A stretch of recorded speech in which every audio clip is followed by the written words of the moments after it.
Got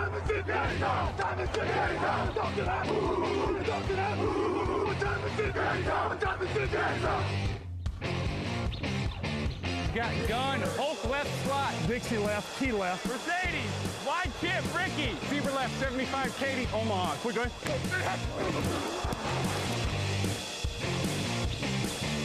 Last play of the game.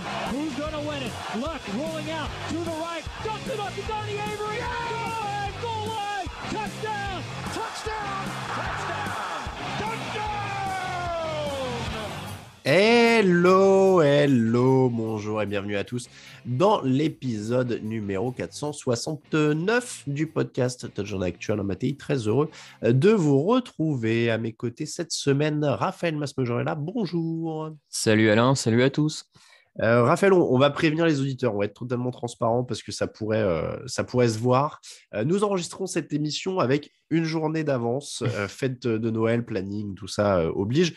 Donc, il se peut que certains des joueurs dont nous parlons, peut-être la plupart, peut-être tous, soient sur la liste Covid au moment où vous nous entendez. Bon, on espère que ce sera le minimum possible, mais en effet, on enregistre avec quasiment 24 heures d'avance sur la mise en ligne. Donc, il est possible qu'il y ait un peu de changement de ce côté-là.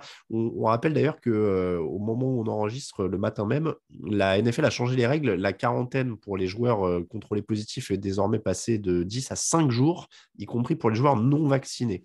Donc, ça peut changer quelques petites choses. Par contre, c'est 5 jours obligatoires si tu es non vacciné et 5 jours avec possibilité d'en sortir si contrôle négatif ou plus de symptômes. Ou plus de contagiosité, si tu es vacciné. Voilà. Quels coachs sont en danger de perdre leur place? C'est le grand thème de l'émission du jour. Comment les Titans et les Dolphins font-ils pour être encore dans la course aux playoffs? Ce sera l'affiche de la semaine. Et puis les pronos de la semaine 17, les meilleurs codes. Vous avez l'habitude, c'est l'heure de la preview. Actu, analyse, résultat, toute l'actu de la NFL, c'est sur touchdownactu.com.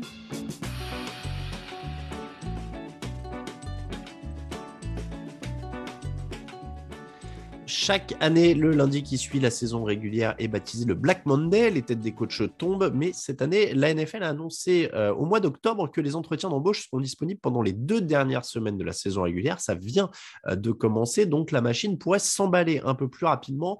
On va faire le point sur les coachs en danger, mais je peux déjà vous dire qu'au niveau des recherches, les Jaguars ont largement lancé les choses, puisqu'ils ont demandé des entretiens d'embauche à 8 personnes. Il y a alors il y en a 2 qui sont libres, c'est Jim Caldwell et Doug Peterson, et après il y a des coordinateurs en fonction dans tous les sens, Matt Eberflus, Todd Bowles, Byron Leftwich notamment, tous les coordinateurs à la mode, on peut dire ça comme ça. Voilà. Sauf Eric Bieniemy qui n'est visiblement moins à la mode cette année. Alors attends, voilà, je voulais me les mettre sous les yeux. Kellen Moore, Todd Bowles, Doug Peterson, Byron Leftwich, Nathaniel Hackett, le coordinateur offensif des Packers, Dan Quinn, le coordinateur défensif des Cowboys, Matt Eberflus, Jim Caldwell. Voilà, c'est la liste des cibles du côté de Jacksonville. Et il pourrait aussi, je crois que c'était Aaron Wilson qui a rapporté ça, cibler Leslie Frazier, tu sais, l'ancien coordinateur. Oui, Vikings. Oui, voilà. Il était passé chez les Vikings, ouais. Et il a été coach principal des Bills, je crois. Peut-être qu'il a fait principal de Bills aussi. Je crois que c'était le principal avant l'arrivée de McDermott. Ouais, possible. Donc voilà, il y a quelques noms comme ça qui vont revenir d'entre les morts. Il a été le coordinateur défensif. Ah non, il n'a pas été principal. Si, head coach des Vikings. Non, t'as raison, pardon, c'était les Vikings, 2011-2013. Et après, il a été coordinateur défensif et à d'autres postes. Bref, on a donc des coachs en danger. On parlera évidemment des recrutements dans les semaines à venir. Et des candidats, on aura une meilleure idée probablement d'ici 1 ou 2 semaines. Donc, on l'a dit, plusieurs catégories pour les coachs. J'ai pas l'impression qu'il y en a tant que ça qui vont être virés. Juste déjà une impression globale, Raphaël. Ouais, je te rejoins aussi. On n'a pas, à part peut-être les quelques coachs qu'on va lister, mais effectivement, j'ai la même impression et je pense que moi, ça vient de l'homogénéité qu'il y a cette saison en NFL, où on a l'impression que toutes les équipes sont un peu capables de battre tout le monde, enfin, je veux dire, il n'y a qu'à voir le bilan des équipes. On a un nombre incroyable d'équipes qui peuvent encore aller en play-off. Donc, forcément, ça donne le sentiment qu'il y a peu de ratés cette saison et peu de catastrophes industrielles et donc peu de coachs à tout de suite mettre à la porte. Donc, je pense que ça joue, en fait. En fait, la catastrophe industrielle, on a dit, c'était Jacksonville. Urban Meyer, il est déjà dehors. Oui, voilà. John Gruden, ce n'était pas prévu, mais il est dehors. Et en fait, dans les grillés à quasiment 100% dehors, moi j'ai l'impression qu'il y a que Matt Nagy. Ouais, oui, tu as raison. Il y a l'air d'avoir que Matt Nagy à l'heure actuelle parce que la rumeur était déjà très forte au moment de Thanksgiving. Il a sauvé sa peau malgré tout. Mais et effectivement, c'est vrai que Chicago est jamais ridicule. Ça dépend dans quel secteur de jeu. Mais donc, je pense que c'est ça qui fait qu'il est pas viré en cours de saison. C'est que son équipe n'est pas catastrophique à ce point-là. Mais après, quand tu vois ce qu'il était censé développer le jeu offensif et il enchaîne les quarterbacks et ça se passe pas bien, il y a un moment, effectivement, je ne vois pas comment Matt Nagy peut rester une saison de plus. Pour moi, ça me paraît assez clair. Mais c'est presque une étrangeté de statistique, d'ailleurs, parce qu'il est dans sa 4e saison, 33 victoires, 30 défaites, 2 qualifications en playoff. Sur le papier, il n'est pas déshonorant. Ouais, c'est ça. C'est ce qu'on dit sur le papier. Ces équipes n'ont jamais été déshonorantes. Je pense qu'il a quand même été beaucoup porté par ses défenses. Ses défenses qui ont souvent permis de masquer, en termes de bilan global de l'équipe, qui ont permis de masquer le tout. Après, voilà, maintenant, la question pour les propriétaires et GM de Chicago, maintenant, c'est est-ce que il faut imposer à Matt Nagy un vrai coordinateur offensif qui va changer les choses et qui peut faire rebondir l'attaque, et tu pars du principe que Matt Nagy, finalement, en tant que comme gestionnaire de groupe, c'est pas si mauvais et tu peux rester là-dedans. Soit tu considères qu'il n'arrivera pas à s'entendre avec un coordinateur offensif parce qu'il se pense très bon coordinateur offensif, ce qu'il n'est pas, et donc dans ce cas-là, tu vires tout et tu recommences, quoi. Alors voilà, moi j'allais te donner ce qui va être mon argument massu pour quelques-uns, à mon avis, c'est que s'il n'a jamais été vraiment considéré comme une réussite, malgré ce bilan statistique honnête, c'est que pour moi, il n'a pas réussi sur ce qui est censé être quelle horreur, j'allais faire un anglicisme terrible, j'allais dire son core business, comme on dit sur LinkedIn. Non, mais sur son cœur de métier, voilà, c'est sur ses points forts à lui. C'est-à-dire qu'on nous l'a présenté comme un coach offensif. Et c'est ce que tu dis, tu vois, est-ce qu'il va accepter un coordinateur offensif? En théorie, si déjà il n'a pas été capable d'en trouver un qui correspond à ce que lui voulait faire ou à faire lui ce qu'il voulait faire en 4 ans, c'est là où se trouve l'échec. Et comme la priorité, c'est de trouver une identité offensive autour de Justin Fields, et qu'il n'a pas été capable de le faire, à partir de ce moment-là, pour moi, c'est là que son licenciement devient justifié. La défense, elle est là. Il faut trouver un mec qui va savoir construire offensivement autour de Justin Fields. Pas forcément un coach dit offensif, d'ailleurs, mais un bon gestionnaire qui acceptera de trouver un bon coordinateur offensif. Oui, c'est ça, je te rejoins. D'ailleurs, pour aller dans ton sens, où on voit qu'il a du mal à travailler avec un coordinateur offensif, c'est finalement quand il y a eu cette saison et un petit peu l'an dernier, quand il confiait quelquefois le play calling à Bill Lazor, son coordinateur offensif. Dans les stats, chacun des matchs où Bill Lazor est au play calling, l'attaque de Chicago gagne plus de yards, marque plus de points, et à chaque fois, Matt Nagy reprend le truc. Ouais. Donc, il n'arrive pas à se détacher de ça, et à partir de là, il en est responsable. Donc, effectivement, Chicago, depuis 4 ans, est parmi les pires.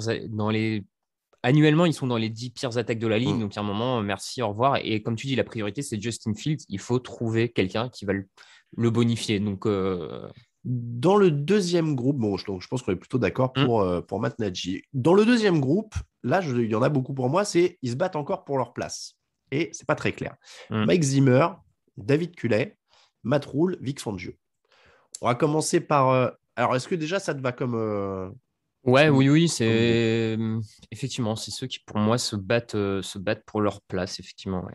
Alors, on va commencer par Mike Zimmer. 71 victoires, 55 défaites, 1 nul. 8 ans de fonction, 3 qualifications en playoff. Malgré un effectif quand même souvent très correct au final. Et c'est aussi pour ça que ça a l'air d'être le moment pour lui. Et là, on est dans une autre problématique. C'est de celle de l'équipe qui change de coach, mais qui va devoir trouver très, très fort parce qu'il faut passer un palier au-dessus avec un bon effectif. C'est ça. C'est peut-être la situation la plus dure pour une équipe. Celle où tu te rends compte que le coach que tu as à l'heure actuelle a permis de créer des bases solides, à créer une identité, un état d'esprit, mais où tu as le sentiment que pour passer un palier, il faut quelque chose, un nouveau coach. Le problème, c'est trouver ce nouveau coach. Et j'ai peur, c'est pour ça que je ne sais pas si Zimmer va partir ou pas, c'est que j'ai peur que les propriétaires des Vikings aient un peu cette peur de ne pas trouver meilleur, en fait, et peur de se lancer. Parce que on va dire, dans les profils connus sur le marché, je ne vois pas qui peuvent avoir de meilleurs dans les connus. Donc, pour moi, ça veut dire que tu te lances dans un pari. Tu fais un pari sur un jeune coach ou alors un coach plus expérimenté mais qui n'a pas encore eu de profil le head coach, enfin, qui n'a pas eu encore de poste de head coach. Donc, c'est vrai que pour Minnesota, c'est potentiellement un petit saut dans l'inconnu. Maintenant, je pense que Minnesota, ça va faire 8 ans qu'ils stagnent à peu près au même niveau. Il faut le tenter maintenant, en fait. Ouais, moi je pense aussi, ça me rappelle, toute proportion gardée, mais tu vois, c'est quand tu as dit se lancer dans l'inconnu que ça m'a fait tiquer. Les Rams, quand ils passent des années 7-9 avec Jeff Fisher à Sean McVay, qui est un saut dans l'inconnu, c'est un trentenaire tout à fait, jeune et tout ça. Donc ça, c'est le meilleur scénario possible pour eux. Après, des Sean McVay, il n'y en a pas à tous les coins de rue en NFL. Donc, dans cet esprit-là, bah oui, les jeunes coordinateurs, je reprends la liste des Jaguars. Regarde Miami, quand il se lance sur Adam Gaze, c'est un saut dans l'inconnu, c'est un jeune coordinateur prometteur, et puis derrière, c'est bon. J'étais en train de reprendre la liste des Jaguars, parce que ce sera un bon indicateur, vu qu'il y a un peu tous les mecs à la mode, mais là, du coup, tu es dans du Kellen Moore ou Byron Leftwich, par exemple. Ouais, oui, complètement, ouais, c'est ça. Donc, je suis d'accord avec toi, gros doute pour Mike Zimmer. J'ai aucune idée de ce qui va se passer. Bah, c'est ça. Surtout que Minnesota n'est pas la franchise la plus. Enfin, leurs propriétaires sont pas les plus, les plus. Je vais pas dire qu'ils sont conservateurs, mais c'est pas l'équipe qui bouge le plus non plus, qui licencie le plus à tour de bras. C'est pas des Sadiq Khan. Non, Sadiq Khan, n'importe quoi. C'est le maire de Londres, ça. Mais oui, non, c'est Shad Khan. Shad Khan. C'est pas Shad Khan qui a un peu plus la bougeotte, on va dire, sur les gens qui l'entourent. Donc, bon, je m'interroge. Je ne sais pas s'ils vont oser le faire. Moi, à titre personnel, je pense qu'il faut le faire. Ouais. Mais oui, je pense qu'il faut viser, il faut viser les étoiles. Voilà, sky is the limit. Exactement. Non, mais quand tu as un effectif comme ça, je pense qu'il faut y aller. Autre incertitude, c'est Vic Fangio. Ça fait 3 ans. Il est à 19 sur 28, 19 victoires, 28 défaites. Jamais plus de 7 victoires. Peut-être un peu plus cette année. Et en fait, là, je suis partagé, tu vois, parce que je te donnais mon argument de tout à l'heure. Il faut qu'il soit bon dans ce qu'il fait. Vic Fangio, c'est un coach défensif. Sa défense est excellente. Oui. Donc, il tient finalement un groupe sur ses forces, mais ils n'ont pas de quarterback ou de très bon ou de franchise quarterback depuis qu'il est là. Donc, au final, est-ce qu'on peut vraiment lui reprocher, tu vois? C'est vrai que Denver, ça ressemble un peu à cette équipe. Alors, peut-être pas à ce point-là, mais où tu te dis, avec un vrai quarterback, ils sont proches. Alors, je ne suis pas sûr de gagner le Super Bowl, mais en tout cas, c'est une équipe de playoff avec un très bon quarterback. Je veux dire, demain, tu mets Aaron Rodgers à Denver. Il manque pas grand-chose à cette équipe pour aller loin, tu vois. Je trouve que voilà, ils sont à ça d'être dans les très, très bonnes équipes. Comme tu dis, Fangio maîtrise bien la défense. Globalement, Denver, pareil. Pour moi, c'est important toujours l'image que l'équipe renvoie et le fait qu'elle soit jamais ridicule, même quand elle perd des matchs, tout ça. Et pour moi, Denver, c'est ça. Il n'y a pas de catastrophe industrielle. Ils perdent des matchs, mais voilà, comme plein d'équipes moyennes comme eux en perdent. Et donc, je te rejoindrai. Je ne suis pas certain que la bonne solution soit de le virer tout de suite, sachant que son équipe n'a jamais su lui donner le quarterback. Après, là où peut-être je pourrais modérer, et c'est toujours la petite difficulté en NFL quand on n'est pas dans le cœur du réacteur, j'ai envie de dire, des équipes, c'est que quelle est la part de Fangio dans le choix des quarterbacks, par exemple, que lui impose son GM à l'intersaison? Enfin, parce que si c'est Fangio qui décide de ne pas drafter de quarterback, d'aller sur Teddy Bridgewater, tu vois, pour moi, il est aussi responsable. Oui.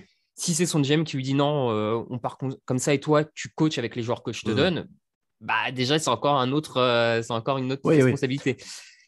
Moi, si je partais du principe vraiment qu'il coachait ce qu'il a, tu vois, je trouve que en fait, ça me dérange pas de le garder parce que tu te dis, s'ils prennent un mec qui, pour le coup, bazarde un peu la défense, là, ils sont au fond de la FC West. Ils sont... Ah oui.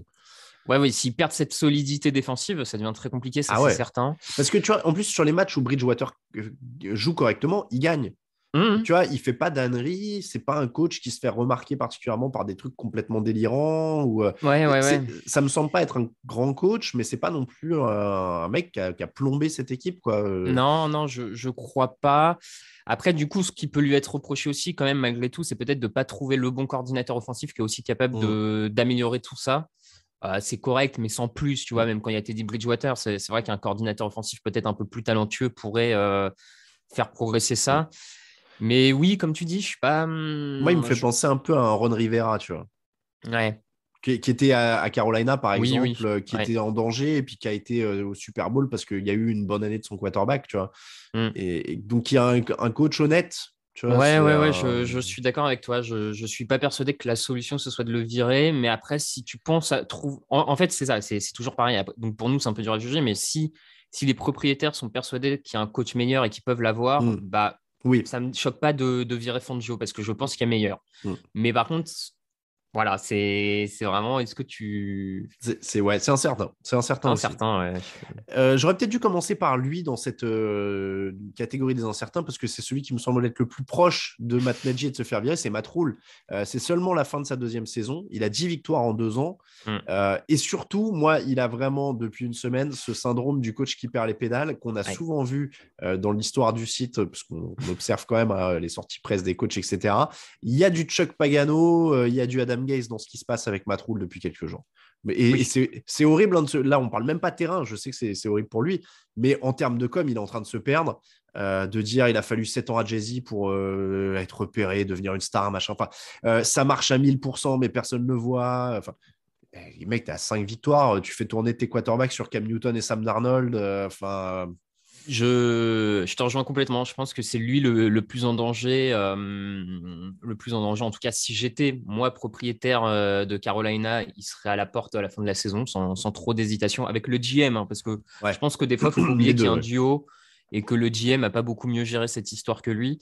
Mais comme tu dis, en plus d'un mauvais résultat, je vois ce que je trouve très inquiétant avec Carolina, c'est que je vois pas où en fait Matt Rhule veut en venir. Je vois pas ce qu'il fait, je vois pas ce qu'il construit. Je comprends pas ce choix d'avoir enlevé Teddy Bridgewater pour mettre un Sam Darnold, d'avoir fait sauter son coordinateur offensif Joe Brady en plein milieu de saison comme ça, alors que oui, l'attaque était dans une phase creuse, mais il y avait McCaffrey qui était blessé. Tu as vu les quarterbacks avec lesquels enfin, je veux dire, le coordinateur offensif, on lui donne aussi Sam Darnold. Je vois pas ce qu'il pouvait faire de beaucoup. Enfin, j'ai envie de te dire que Joe Brady, c'est un signe de plus. C'était un fusible, du coup, il y en a déjà plus.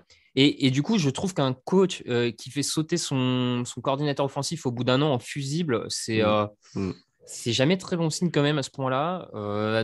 Et comme tu dis, et après tu rajoutes tout c'est un peu ce verbatim, cet à côté qui semble partir, qui semble vriller. Oui, pour moi, là, Matt Rhule va avoir du mal à garder son poste parce que il y a rien qui va. On ne sait pas vraiment ce que sont ces Panthers, ce qu'ils valent et qui ils sont, ouais, tout simplement. Est-ce que c'est une bonne défense? Je ne sais pas. Est-ce que c'est une bonne attaque? Non. Et puis, tu parlais des proprios des Vikings. David Tepper, le proprio de Carolina. Plus jeune, pas là depuis très longtemps. Moi, ça me fait plus penser, je le connais pas non plus, je suis pas dans le cœur du réacteur comme tu disais, mais ça me fait plus penser à Shad Khan, des mecs qui auront moins peur de prendre des décisions et d'aller vite. Gestionnaire de hedge fund, plus jeune, machin et tout, tu vois, côté, plus business que Martha Ford et tout ça, quoi. Ouais. Donc, à mon avis, ça peut dégager plus vite aussi. Ouais. Donc, moi, je dirais que Matt Rhule, pour le coup, et c'est pour ça que je disais que j'aurais dû le mettre à la suite de Matt Nagy, je pense que ce sera le deuxième à prendre la porte. Je pense aussi, ouais. Le dernier, c'était David Culley que j'ai mis là-dedans. Je ne vais pas refaire mon plaidoyer de l'émission de mardi, mais je l'inclus parce que Nick Caserio, le manager, puisque tu parlais des binômes, n'a pas voulu lui accorder sa confiance publiquement. Moi, je redis juste très rapidement ce que j'ai dit mardi. Il a gagné 4 matchs avec un des pires effectifs de la Ligue. Je ne vois pas pourquoi il ne le garderait pas. Ouais, écoute, là-dessus, je te rejoins. Effectivement, il a le pire ou un des pires effectifs de la Ligue. On peut en débattre longtemps, mais comme tu dis, il a gagné ses 4 matchs. Les Texans, il n'y a pas d'histoire d'à côté ou hors terrain avec les Texans. Et pourtant, avec Deshaun Watson, il pourrait. Hein. Et j'ai presque même envie de te dire qu'il a fait oublier Deshaun Watson cette saison, ce qui n'était pas une mince affaire non plus. Et il a réussi à créer une espèce de bouclier de protection autour de son équipe, où finalement, les Texans font leur saison et essayent de faire ce qu'ils peuvent faire de bien. Donc ouais, je suis d'accord que sur le papier, moi, je ne suis pas contre de donner... En fait, je pense qu'il va de pair avec Mills, leur quarterback. C'est lui et leur quarterback sont une potentielle bonne surprise. Autant continuer avec eux deux l'an prochain et voir comment ça tourne. Mais c'est ça. En plus, il a quand même réussi à développer un mec du 3e tour qui joue de manière honnête. Donc, donc là, ce serait vraiment pure décision managériale, truc interne, mayonnaise interne. Là, voilà. On voulait le mentionner pour ça. Catégorie à lui tout seul, le soi-disant en sécurité, selon ESPN, Joe Judge. 2e saison, 6 victoires l'an dernier, 4 cette année avec les Giants. Et encore une fois, binôme, c'est le manager Dave Gettleman qui devrait prendre la porte selon les rumeurs. Mais il pourrait vouloir son propre coach, le nouveau manager. Donc là, c'est un peu le serpent qui se mord la queue. C'est ça. Mais moi, j'ai du mal à voir c'est quoi l'identité des Giants depuis qu'il est là. À part les déclarations, toujours c'est On cherche des méthodes compliquées. Voilà. Et puis, c'est souvent les anciens assistants de Belichick, hein, mais c'est souvent nous, notre identité, c'est de jouer dur et de jouer intelligemment et de minimiser les erreurs, etc. Mais bon, en vrai, ça, tout le monde veut le faire ou tout le monde doit le faire. Donc, j'ai du mal à voir. Évidemment, le GM, il doit prendre la porte. Ouais, bah là, c'est... Quand on voit la tronche de l'effectif, pas de problème. Mais Judge, c'est dur à juger, du coup. Et écoute, sans mauvais jeu de mots. Moi, je pense qu'il doit prendre la porte aussi. Et peut-être que s'il venait à prendre la porte, ça ne serait pas que de sa faute et qu'il serait aussi un peu une victime collatérale des erreurs du GM. Mais je pense malgré tout, comme tu le dis, qu'en 2 ans, on n'a pas vu de progrès à New York dans aucun secteur de jeu. Là, il y a encore, sur les réseaux sociaux, quand tu vois par rapport au match de dimanche, il y avait des analystes qui décortiquaient certains snaps en attaque, notamment des Giants, où les receveurs ne font pas ce qu'ils sont censés faire. Il n'y a pas de bloc. Enfin, les mecs ont l'air d'arriver sur le terrain et pas préparés. Enfin, pour moi, il y a quand même une espèce de situation où tu as l'impression qu'il n'y a rien qui va, rien n'est préparé, rien n'est vraiment correct. Donc, bon, moi, je pense qu'il devrait prendre la porte aussi et que New York devrait recommencer à zéro. Mais le problème à New York, je pense que ça va au-delà du GM. Je pense que ce sont leurs propriétaires qui sont pas trop dans l'air du temps. Bref, passons. En tout cas, pour l'instant, il serait en sécurité. Et puis le dernier, l'heure de la retraite, pour l'interrogation, Pete Carroll, c'est un cas à part. 12 saisons, 1 titre, 117 victoires, 73 défaites, 1 nul, 10 victoires, 8 défaites en playoff. Mais il a 70 ans. C'est le plus vieux coach de la NFL. Alors, c'est pas pour faire du jeunisme. Mais voilà. Alors, est-ce qu'on en fait trop? Parce que c'est la première fois depuis 2012 qu'il ne gagne pas au moins 9 matchs. Donc, on pourrait se dire, bon, bah voilà, cette saison, c'est l'anomalie. Il n'y a pas de raison de changer quoi que ce soit. Ou alors, est-ce que finalement, cette saison, c'est le révélateur surtout de choses qui étaient quand même latentes, je trouve, depuis des années. C'est-à-dire qu'il vivait, je trouve, malgré des lacunes depuis des années, quoi. C'est ça, je pense que, comme tu dis, pour moi, c'est fin de cycle. C'est une équipe où où toutes les failles ont fini par exploser parce que celui qui en cachait beaucoup, Russell Wilson, n'est pas au niveau cette saison et tout d'un coup, ça devient beaucoup plus criant et visible que l'équipe n'a jamais su vraiment améliorer sa ligne offensive, que depuis la Legion of Boom, l'équipe n'a pas su drafter de nouveaux grands défenseurs. Enfin, je veux dire, quel est le dernier grand défenseur drafté par Seattle? Et puis là, on parle de GM depuis tout à l'heure. C'est vrai que Carroll, il pourrait ne pas partir seul, hein, pour le coup. Hein. Oui, non, avec Schneider, ça pourrait être un duo commun qui part et on fait place. De toute façon, honnêtement, encore une fois, c'est pareil, c'est toujours le même truc. Je suis propriétaire de Seattle. Celui que je fais venir dans mon bureau en premier, c'est Russell Wilson et je lui demande ce qu'il veut. Parce que les coachs sont très importants, mais je pense que tu as plus de chances de gagner avec Russell Wilson et un nouveau coach qu'avec Pete Carroll, mais sans Russell Wilson. Donc, s'il faut choisir qui tu prends, pour moi, c'est assez clair. Et à partir de là, bon. Bon, en tout cas, ce sera un des suspens aussi. Pronostic qui sera licencié. Eh ben, Najee, Matt Rule et je pense que Joe Judge va y passer aussi. Ah ouais? Ouais, Moi, je vais rester sur Najee et Rule, tiens, tu vois. Et juste, je me permets de le rajouter, on est un peu en retard en termes de délai, je crois, mais est-ce que Mike Tomlin, si Ben Roethlisberger arrête vraiment, est-ce que Tomlin ne pourrait pas bouger de Pittsburgh? Tu penses pas? Ouais, je sais pas. Franchement, je pense pas. C'est quand même, ce serait sa première saison négative en carrière à Tomlin, hein, s'il termine en négatif. Je pense quand même il a le bénéfice du doute. Je me demandais si de lui-même, il pourrait pas. De lui-même? Ouais, de lui-même, tu vois. Aller ailleurs, tenter une nouvelle expérience. Je pense pas qu'il soit lié à une réflexion. À ce point, ouais. Non, Mais et du coup, on l'a pas dit. Carroll, dans un scénario idéal, ce serait bien, moi je trouve, une retraite avec une belle célébration ou quelque chose comme ça, plutôt qu'un truc où il se retrouve forcé à partir. Clairement. Ah ouais, j'espère aussi pour lui. Ouais. Parce que ce serait moche quand même qu'il se retrouve, qu'il s'accroche trop et qu'il se retrouve à être débarqué, par exemple. Ouais. Tom Coughlin, ça n'a pas très bien fini à New York. Hein. Ça avait été un peu parti en eau de boudin. Et c'est dommage quand un coach amène un Super Bowl que ça se finisse comme ça. Ouais. Faut essayer de trouver une bonne sortie. Ouais. Et je suis pas trop rassuré de ce côté-là parce que justement, il a dit qu'il fallait juste réarmer et pas reconstruire en interview il y a pas longtemps. Et parce que tu vois, s'il disait faut reconstruire et moi j'ai plus le temps et l'envie et voilà, ce serait plus. Bon, je lui espère en tout cas. Allez, on passe à l'affiche. Gros dossier des coachs, en effet. On va passer à la fiche de la semaine. C'est les Titans qui reçoivent les Dolphins à 19h ce dimanche. Les Titans devraient être en playoff, a priori, mathématiquement. En tout cas, après, on va dire, j'allais dire une victoire sur 2 matchs, ils y sont, mais même pas. C'est-à-dire qu'il suffit qu'une des équipes dans la course perde. Enfin, voilà, il y a très peu de scénarios où ils y sont pas. Les Dolphins, eux, se battent encore pour y être. Comment sont-ils encore là? C'est quand même la question qui peut se poser tant leur parcours a été atypique. On va les prendre un par un déjà. Est-ce que les Dolphins sont une bonne équipe, Raphaël? Parce qu'ils ont perdu 7 matchs de suite, ils ont gagné 7 matchs de suite. Ça veut dire quoi? Ça veut dire, ouais, et comme tu dis, en fait, je ne sais pas vraiment ce que ça veut dire. C'est une équipe pour moi un peu compliquée à juger parce que si on prend le côté positif et qui pourrait tendre vers une bonne équipe, oui, il y a cette capacité à se remobiliser et à se relancer qui n'est pas donnée à toutes les équipes. On sait qu'il y a des groupes après cette défaite qui auraient pu plonger, le coach aurait pu partir en cacahuète, tout ça, et Brian Flores a remobilisé tout le monde. Ils sont re-allés de l'avant. Donc ça, c'est le côté bonne équipe. L'autre côté bonne équipe, alors beaucoup leur reprochent les 7 victoires qu'ils ont. C'est vrai que c'est contre des équipes assez faibles. Maintenant, on le voit en NFL semaine après semaine. Tout le monde ne bat pas les faibles et battre les faibles, c'est aussi le signe d'une bonne équipe en NFL, battre les équipes plus faibles que soi. Donc, j'ai du mal à leur reprocher le fait de prendre les victoires qu'il y a à prendre. Tu vois, je veux dire, semaine après semaine, on tape des fois sur des Chargers irréguliers, sur des Vikings irréguliers qui vont perdre. Et on dit, et pour Miami, ça compterait pas le fait de battre les petites équipes. Donc, bon, là-dessus, voilà. Mais après, comme toi, et je pense, comme toi, je sais pas, mais c'est vrai qu'aussi, malgré tout, on n'a pas encore vu de grands matchs de Miami, de matchs vraiment fondateurs où tu dis, OK, c'est une grande équipe, quoi. Enfin, c'est une très bonne équipe. En fait, pour moi, c'est une bonne défense. Oui. Voilà. C'est une bonne défense et une mauvaise attaque.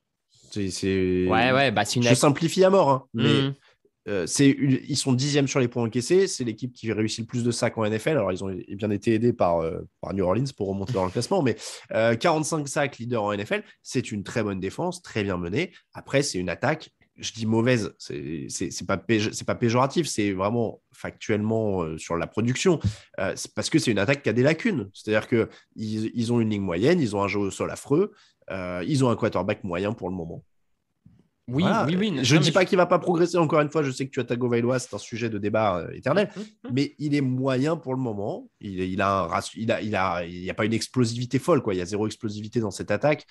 Et pourtant, avec Jalen Waddle, il pourrait lui en lancer plus en profondeur, a priori. Donc, c'est une attaque qui, aujourd'hui, est encore un grand chantier. Et je ne dis pas que ce ne sera pas une très bonne équipe l'an prochain s'ils draftent bien et qu'ils rajoutent des bonnes pièces en attaque. Mais avec leur ligne, avec leur jeu au sol, bah forcément, ils mettent beaucoup de pression sur un quarterback qui est lui-même en développement. Donc, Ouais, non, mais tu as raison, c'est une attaque en chantier. C'est là le principal facteur X, le principal tout ce qu'on veut du côté de Miami, c'est comment cette attaque est capable de se développer d'ici la fin de saison pour accrocher les playoffs. Et voilà. Parce que tu l'as bien résumé, hein, la ligne offensive, moi, je ne sais même pas que je la trouve moyenne, c'est que je la trouve vraiment pas bonne. Comme tu dis, il y a peu d'armes. De mémoire, Tagovailoa, cette saison, c'est un seul touchdown de plus de 10 yards dans les airs. Donc, il n'y a pas de jeu en profondeur. Ce qui, en NFL, à l'heure actuelle, ne pas être capable d'attaquer dans la verticalité la défense adverse, c'est jamais très bon signe. Hein, parce qu'il y a un moment, il faut... et puis, encore une fois, là, il ne peut pas dire qu'il n'a pas les armes. C'est-à-dire que Devontae Parker et Jalen Waddle, si tu veux lancer en profondeur... Elles y sont. Après, c'est toujours pareil. C'est entre lui qui n'ose pas, son coordinateur offensif qui n'ose pas lui faire faire et la ligne offensive qui ne lui donne pas le temps. Je pense qu'on a un mélange des trois qui sont pas très positifs à l'heure actuelle. Comme toi, hein, moi, je ne suis pas persuadé qu'à l'avenir, ce ne soit pas une bonne attaque qui se développe avec les bonnes pièces. Hein, mais c'est vrai que là c'est juste.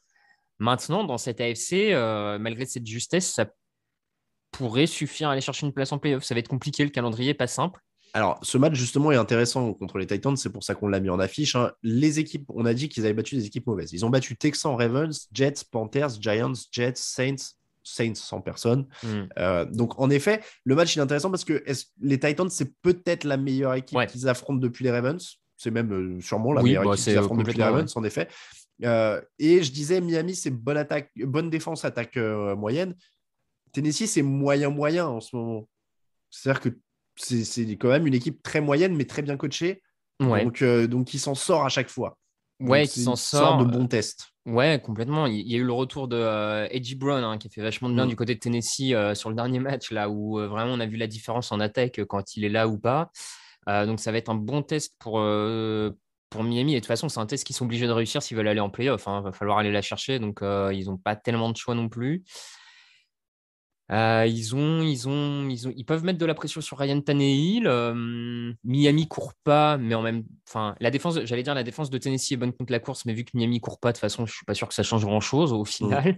Ça va être à Tagovailoa d'aller chercher le match. Ouais, c'est des drôles de match-up parce que tu disais, Tannehill, il a parfois été mis sous pression cette année, il a parfois pris des gros bouillons, donc ils ont les moyens de l'embêter.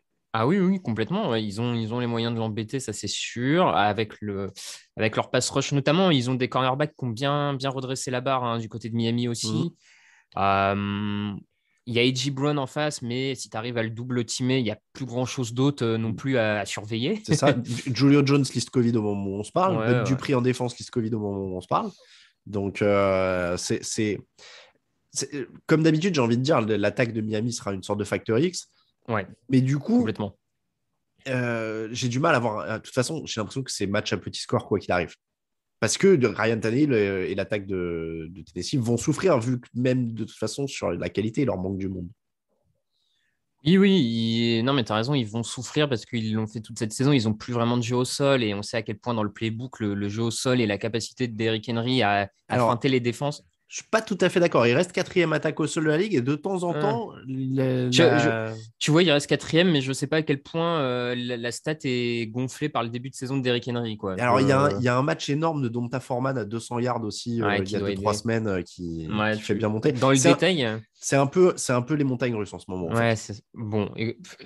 Ouais, je sais pas. Franchement, ce match-là est pas. Non, mais après, tu vois, je regarde sur les derniers matchs, il marque 20 points, 13 points, 20 points, 13 points, 13 points.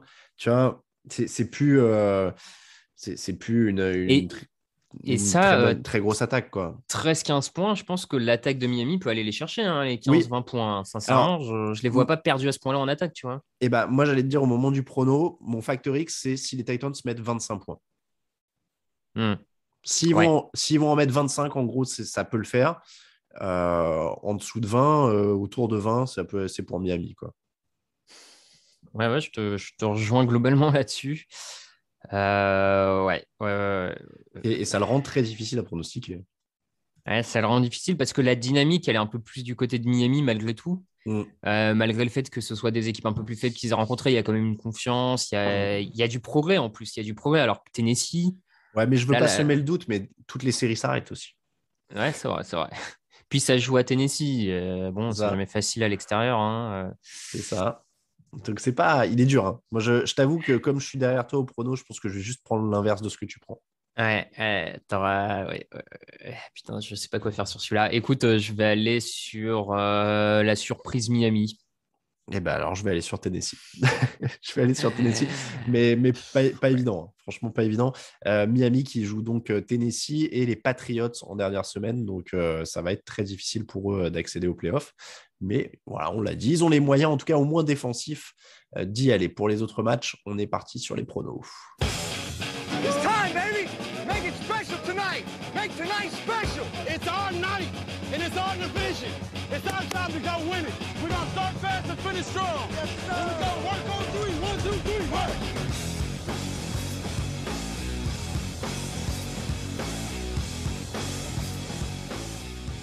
Les pronos de la semaine. Il faut que je sorte les scores parce que Raphaël va encore pouvoir pavoiser, je crois. La semaine 16, ça a donné quoi? Ça a donné 13 points pour Raoul qui signe la meilleure semaine. Oh, c'est plutôt une bonne semaine pour tout le monde. 12 pour Greg, Raphaël, Lucas, 11 pour Victor et moi. Bon, 11 pour pire score, ça va, on a fait pire. Ouais. Du côté du classement général, 149 pour Lucas, 151 pour Greg, 154 Victor, 157 pour Raoul et moi. Et Raphaël a 4 points devant désormais avec 67,1% de bons pronostics, 161 donc pour l'instant. Les pronos, alors pas de match du jeudi hein, cette semaine, on est revenu à de la NFL Old School dimanche lundi, donc ça faisait très longtemps. Ça faisait très très longtemps. Bah, de toute façon, il y a eu des matchs du jeudi, les 16 premières semaines hein, maintenant. Donc voilà. Et la semaine prochaine, ce sera samedi-dimanche. Voilà, c'est deux jours aussi, mais ce sera samedi-dimanche. Traditionnellement, la toute dernière journée de la saison régulière, il n'y a pas de match du lundi.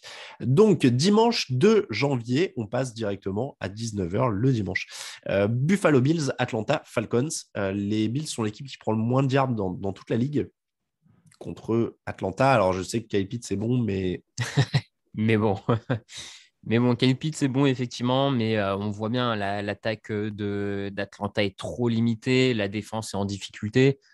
Et après le match, vous en avez parlé mardi, mais après le match, peut-être pas démonstration, mais le gros match des Bills pour se remettre sur le devant de la scène, je vois pas comment Buffalo se plante sur celui-là. Donc Buffalo. Buffalo pour tout le monde. Bears, Giants, match entre deux des coachs qu'on a cités. Je vais y aller sur la défense des Bears parce qu'ils sont meilleurs et qu'en face, je sais pas, ce sera Mike Glennon ou Jake Fromm du coup.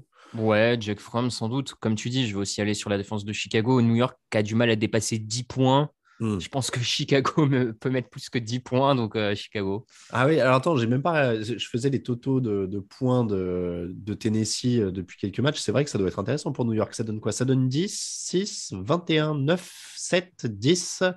Ouais, c'est déprimant. Ouais. C'est déprimant. Ils ont passé une fois les 10 points en 5 matchs. Et Voilà. je me demande en plus si sur celle-là, il n'y a pas un pick 6 ou un truc comme ça qui fait que c'est l'attaque, tu vois, je me demande même.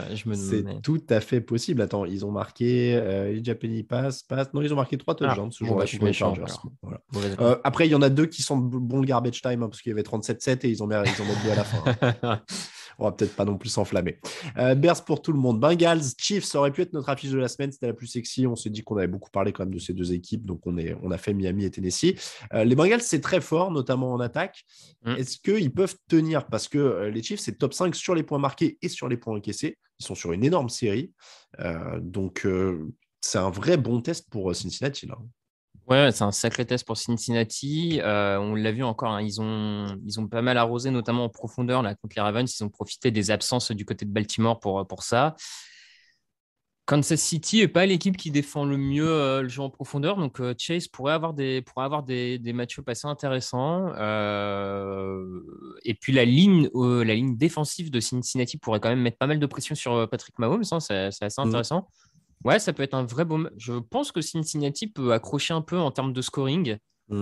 Peut accrocher, mais malgré tout, je vois Kansas City aller un peu plus loin et la dynamique est vraiment très bonne du côté de Kansas City. Donc, je vais aller sur les Chiefs. Ouais, les Chiefs également, ils sont sur 7 ou 8 matchs de suite. Je ne m'étais pas noté la stat, mais ça ne s'arrête plus de gagner aussi du côté de Kansas City. Donc, pour le coup, je disais les séries s'arrêtent toutes. Celle-là, je ne vais peut-être pas être celui qui prédit son arrêt 1, 2, 3, 4, 5, 6, 7, 8 même, si je compte bien. Oui, 8 de suite pour Kansas City. Mais ça va être un beau match. Hein. Franchement, si vous ne regardez qu'un à 19h, a priori, sans regarder trop de la liste du reste, ça me semble être celui-là. Colts Raiders.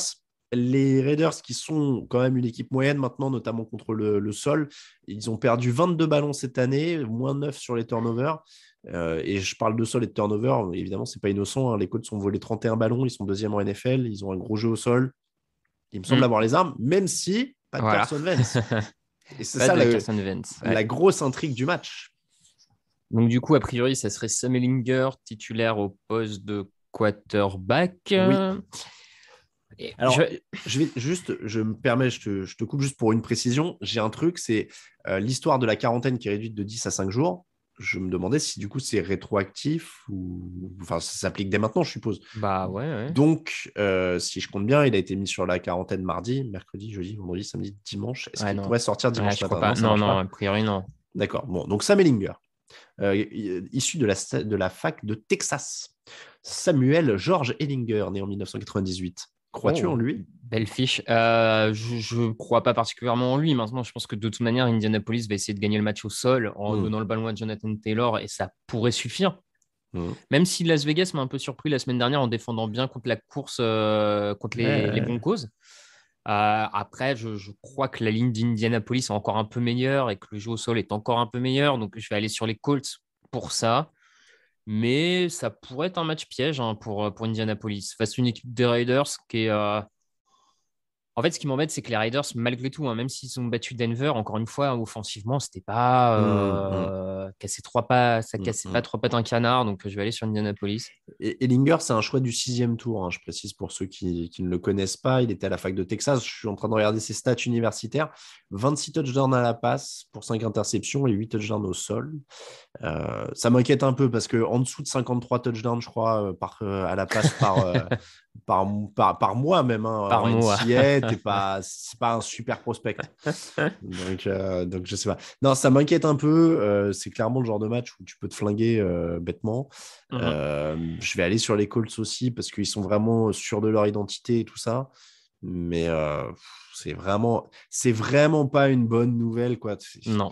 Et puis là, pour le coup, sans jugement, ils font ce qu'ils veulent et tout. Hein, mais donc factuellement, Darius Leonard, Quentin Nelson et lui n'étaient donc visiblement pas vaccinés. Pas vacciné, ouais. Les trois, comment dire, les trois capitaines en plus, hein, je crois, de l'équipe. S'ils perdent ce match-là, il se sentira peut-être bien bête. Voilà. Bah c'est le risque. Disons que moi, j'ai toujours un peu, ça me fait toujours un peu sourire depuis le début de cette année. Tu sais, ces sportifs NFL qui nous disent qu'ils sont prêts à tout pour gagner et que n'importe quelle blessure, ça leur fait pas peur, qu'ils joueront avec une commotion cérébrale parce que c'est pas si grave que ça.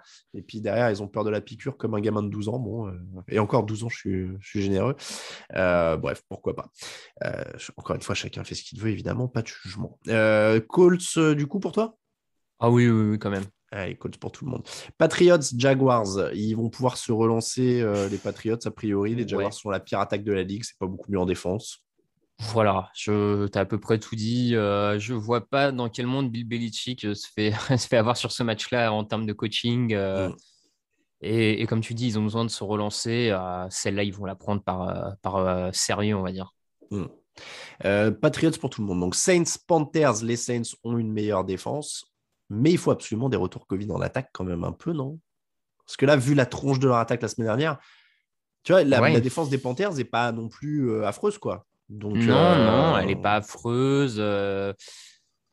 C'est vrai qu'en fait, c'est ça le problème. C'est autant je vois bien la défense de New Orleans complètement bloquée, Cam Newton, Sam Darnold ou je ne sais pas qui.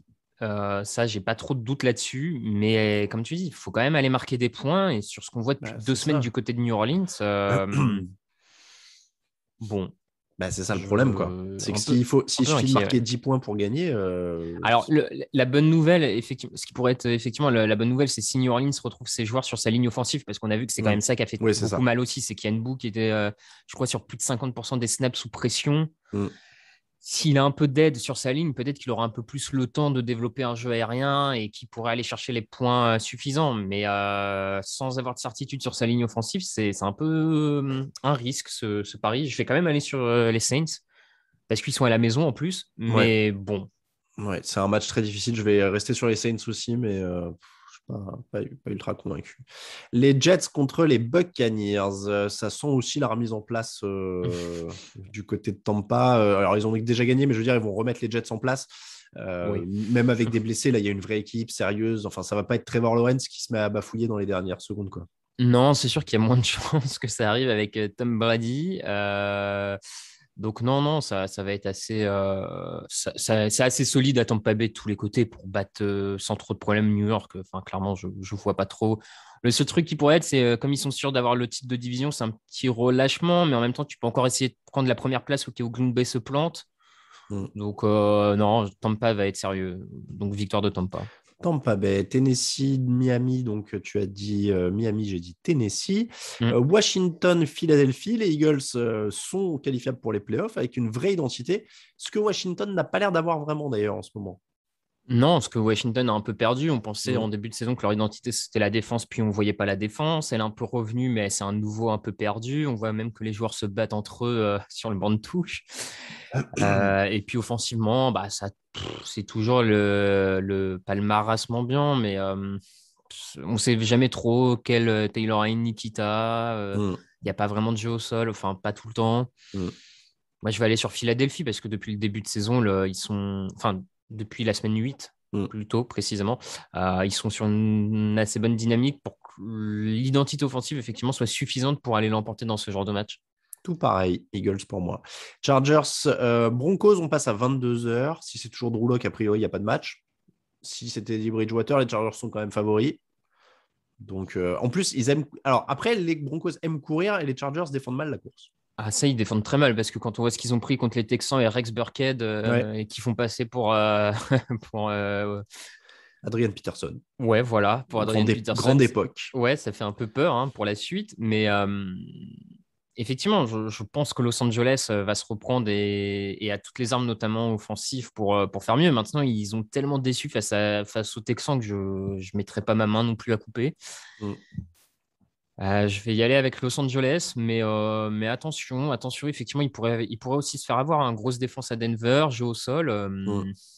Ouais, Los Angeles pour tout le monde. San Francisco, Houston, Trey Lance pourrait être titulaire. Jimmy Garoppolo s'est blessé au pouce, il est touché à un ligament. Allez, je me fais l'avocat. On va dire que je suis méga chaud sur Houston cette semaine. Et s'il y avait de la place pour les Texans? S'il y avait de la place pour les Texans, pourrait y en avoir un peu en perturbant Trey Lance. On sait que San Francisco ne va pas jouer de la même manière avec Trey Lance. Et c'est pour ça que Shanahan, d'ailleurs, après la première blessure de Garoppolo, est finalement revenu à Jimmy Garoppolo parce que Lance n'était pas prêt. Donc ça veut dire qu'ils vont affronter un quarterback rookie pas prêt à jouer ou pas prêt à être très bon. Donc là-dessus, ça leur laisse un peu de place. Après, je trouve, par exemple, si on compare la défense de San Francisco et notamment son pass rush et la défense contre la course meilleure que celle de Los Angeles, donc j'ai un peu plus de mal quand même à voir l'attaque des Texans déborder San Francisco comme ils ont pu le faire face aux Chargers. Donc je vais aller sur les 49ers, mais bon, ça pourrait être un peu plus serré que ce qu'on aurait pu dire. Bon, après, voilà, sur le papier, évidemment, la défense des Niners est plus forte. Ils ont plus de playmakers dans tous les secteurs. Mais voilà, à surveiller ce que ça va donner. Je vais partir sur les Niners aussi. Ça pourrait être un match plutôt sympa. Ravens, Rams, qui sera le quarterback des Ravens? Alors, c'est la question au moment où on se parle, entre Covid, blessure à la cheville de Lamar Jackson, etc. etc. La défense des Ravens... Après, la défense des Ravens souffre encore plus que l'attaque, au final. Ouais. Donc, contre les Rams, c'est quand même pas la bonne recette. C'est pas la bonne recette. Il y a encore énormément de blessures, d'absences côté Baltimore. Je veux dire, le match contre Cincinnati, il y avait plus grand monde pour jouer. Quand tu vois comment ils ont eu du mal face à Chase avec leur défense, là, ils affrontent Cooper Kupp. C'est pas forcément une meilleure nouvelle pour eux. Donc, ça va être compliqué. Après, les Rams, heureusement qu'il y a la défense et Cooper Kupp, j'ai envie de dire, parce que depuis quelques semaines, Matthew Stafford, c'est pas... Après, juste pour revenir sur les Ravens, sur la défense, on sait où ça va pas quand on regarde les stats. Ils sont meilleurs de la ligue contre la course, dernier contre la passe. Oui, je crois qu'il leur manque des cornerbacks. Oui, là-dessus, c'est assez clair. Et même safety, d'ailleurs, il manque un peu tout le monde, mais...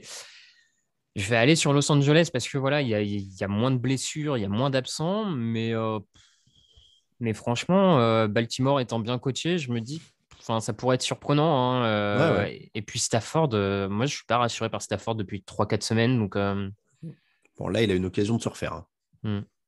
Les Rams pour tout le monde. Seahawks, Lions. Est-ce que les Seahawks peuvent aussi être inquiétés par Détroit? Parce qu'au final, ils ont perdu contre les Bears. Non, mais tu vois, genre... Non, mais oui. Actuellement, Seattle peut être inquiété par un peu tout le monde. Clairement. Donc, Parce que ça joue quand même solidaire et uni du côté de Détroit depuis quelques semaines. Non, mais c'est vrai, il y a un côté... voilà, non, ils sont là dans tous les matchs. On parlait d'Houston, ils sont pas ridicules non plus, Détroit. Donc, voilà, après, si DK Metcalf a le bon goût de se réveiller, évidemment, ça peut vite tourner dans le sens de Seattle. Mais... J'ai pas l'impression que ce soit non plus si facile que ça. Tu vois, on va pronostiquer les Seahawks, je suppose, tous les deux, mais c'est pas un carton, quoi. Non, comme tu dis, effectivement, on va aller sur Seattle, d'autant plus que c'est à la maison et voilà, mais ils ont tellement de difficultés offensives, Seattle, ces derniers temps, qu'on les voit pas marquer beaucoup de points. Et leur défense, alors, encaisse pas beaucoup de points, mais encaisse beaucoup de yards. Donc, face à Détroit, ils pourraient se faire un peu surprendre. Après, bon, on va aller sur Seattle à l'expérience, mais ouais. Allez, Seattle, Cowboys, Cardinals, 3 défaites de suite pour les Cardinals. Ça pourrait quand même faire 4. Dallas est quand même plus convaincant en défense et en attaque en ce moment.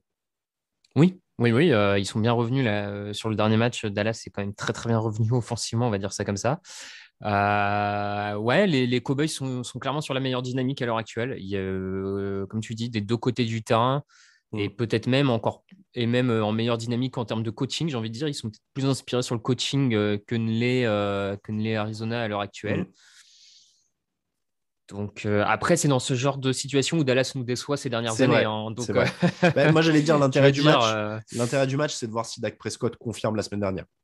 Oui. Ouais, je suis d'accord. Effectivement, c'est un peu ça l'intérêt. Est-ce que Prescott arrive à bien s'en remettre et Dallas s'est lancé définitivement là sur sa route ou ça retombe tout de suite un peu dans les travers? Et en même temps, Arizona, ils ont l'air d'être mieux quand ils sont en outsider que quand ils sont en leader. Ouais. Ça a l'air d'aller. Moi, je vais sur les Cowboys. Non, mais moi aussi, je vais aller quand même sur les Cowboys. Mais bon, vu les dernières saisons, ça pourrait être le match où Dallas tombe, hein. C'est vrai. Packers Vikings à 2h20 du matin dans la nuit de dimanche à lundi. Ça peut être un très beau match. Victoire 34-31 des Vikings lors du match aller. Field goal en fin de match. Aaron Rodgers est toujours gêné par son orteil. Il s'en sort bien jusque-là, mais voilà, ça peut toujours être plus difficile sur une soirée, surtout face à un rival de division. Je vais aller sur Green Bay quand même. Voilà, j'essaie de vendre le truc. Oui.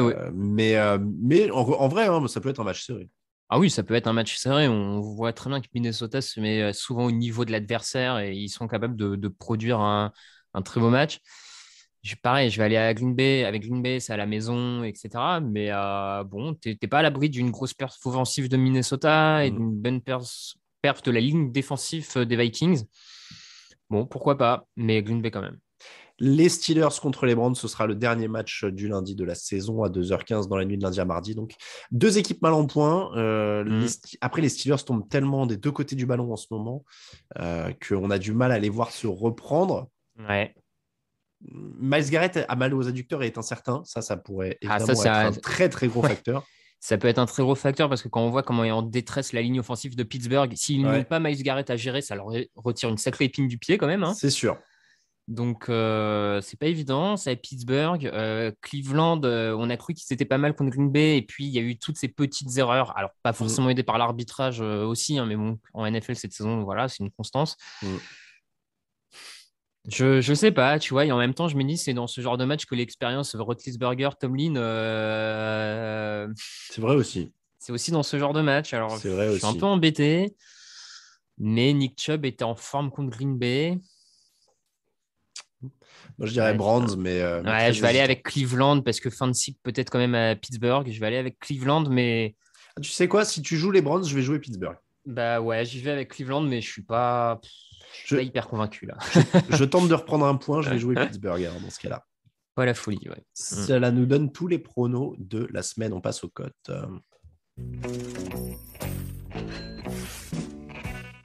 Les codes de la semaine avec notre partenaire Unibet, évidemment.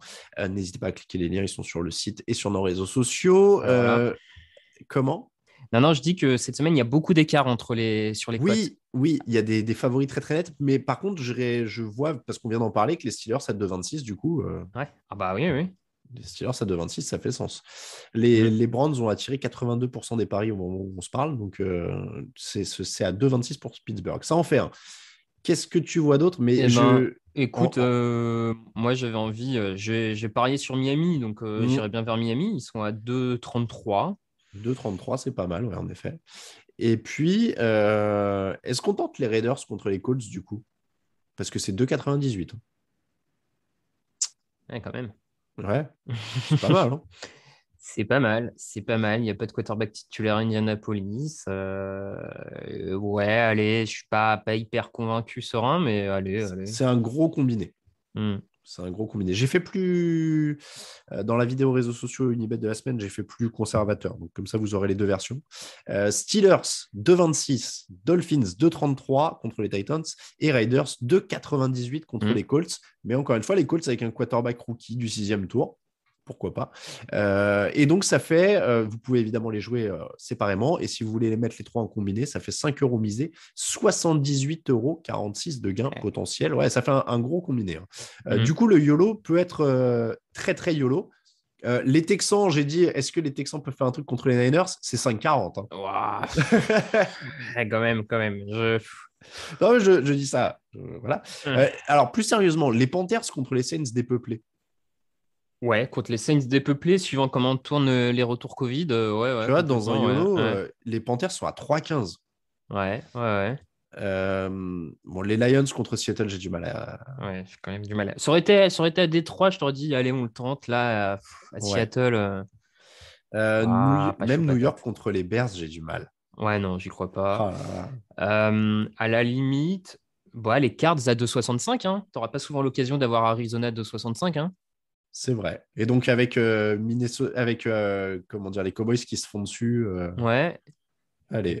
Et puis après, si on est vraiment un peu YOLO, on peut partir sur Minnesota et Kirk Cousins en feu à Green Bay à 2,98. Hein. Allez, là, on est dans du YOLO. Je crois presque plus aux Texans. C'est vrai? Ouais, je crois presque plus aux Texans. On peut aller sur les Texans si tu veux, mais... Bon, alors là, alors, moi, je veux bien aller sur les Texans parce que c'est ma hype de la semaine. Allez, J'ai mis du Davis Mills partout. Ok. Et ça va faire exploser le combiné, je te le dis, parce qu'ils sont à 5,40. Donc là, pour l'instant, moi, j'ai Steelers de 26, Dolphins de 33, Raiders de 98, Panthers 3,15, Cardinals de 65. Déjà, tu es à 5 € misé, 671,19 € de gain. Si tu rajoutes à ça les Texans à 5,40, tu passes à 3 713,30 € de gain. Je pense que c'est le YOLO le plus élevé de l'année. On est clairement là sur un hype train de Davis Mills exceptionnel. Donc... celui-là, s'il passe... Mais attends, 3 713 €, nous qui parlons souvent en loyer et tout, là, tu as même un logement d'une taille décente dans Paris. Ah bah oui, en loyer au mois du sur coup. Un mois. Ouais. Tu n'as qu'un mois. Ouais. Sur un mois, ça te fait un très beau logement. Ouais, tu peux habiter dans un 100 mètres carrés là, non? En plus. Ouais, même plus. Bon, tu peux, suivant les quartiers, tu peux aller plus loin. Hein. Je sais pas, c'est quoi? C'est 1200. C'est un SMIC le 50 mètres carrés, grosso modo. Ouais, à peu près, ouais. Donc, ah oui, donc oui, tu as plus de 100 mètres carrés. Ah ouais, suivant les quartiers, oui, ça peut taper. Hein. Allez, vous pouvez vous payer un mois dans le 16e arrondissement pour vivre comme un grand richou. Vous allez non, c'est nul, c'est rive gauche. Ah oui, c'est vrai, Raphaël est anti-rive gauche, j'avais oublié. Bon, bah vous prenez un loft dans le 18e à côté de chez Raphaël, et puis voilà. On ira boire des bières ensemble. Que vous paierez, bien entendu, parce que là, vu les bons conseils. Exactement. Ah bah là, si vous le passez, je vais mettre 1 €, juste pour déconner. Attends, 1 €, ça fait combien? Encore une fois, jouez prudemment sur celui-là. 1 €, ça fait 742 € de gain potentiel sur ce combiné. Ouais, celui-là, je vais mettre 1 € dessus. si je prends, franchement, si je gagne 742 € grâce à ce combiné, je te paye une bière. Il n'y a pas de... Ah bah, je veux bien. Mais c'est quand même un combiné qui... Bon. Ah non, mais c'est un YOLO. Hein. Franchement, si dans la même semaine, vous avez victoire Steelers, Dolphins, Raiders, Panthers, Cardinals, Texans, vu l'état actuel de certaines de ces équipes, c'est vraiment très osé. Voilà comment se termine l'épisode numéro 469 du podcast Touchdown Actu. On remercie tous ceux qui nous écoutent et tous ceux qui nous soutiennent sur Tipeee. N'hésitez pas à les rejoindre. Pour nous suivre, Twitter @TDActu, Facebook @TDActu, Instagram @Touchdown Actu en entier, @Raphaël_TDA pour Raphaël sur Twitter, @Alain Mété pour moi-même, twitch.tv/TDActu pour notre chaîne Twitch. Pour le programme, on se retrouve avec le podcast de l'équipe draft samedi, avec la chaîne Twitch justement et le fauteuil dimanche 18h. Ciao. Merci beaucoup, Raphaël. Ciao. Les meilleures analyses, fromage et jeux de mots, tout sur le foutu est en TDAQ. Le mardi, le jeudi, tailgate au risotto, les meilleures recettes dans TDAQ. Fumble pour JJ Watt, Bismuth pour Marshall Lynch, Proclash Global Beckham, Tom Brady quarterback, calé sur le fauteuil, option Madame Irma, à la fin on compte les points et on finit en requin.